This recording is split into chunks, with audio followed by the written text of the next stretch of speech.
Maglagay na tayo ng cooking oil. Ilagay ang bawang at sibuyas.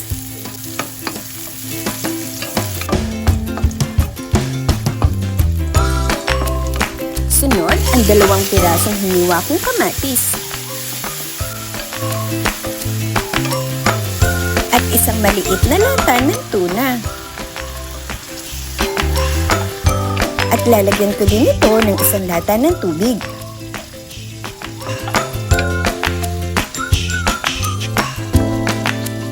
Timplahan ng asin at konting seasoning ayon po sa inyong mga panlasa.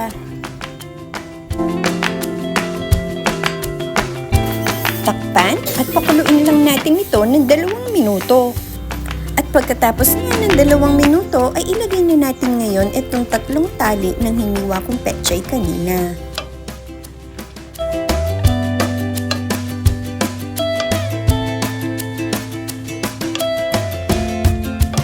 Takpan at lutuin ng 3 minuto.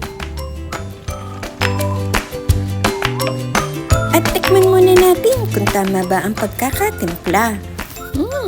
Sarap! Ayan, luto na ito at pwede na natin itong ihain.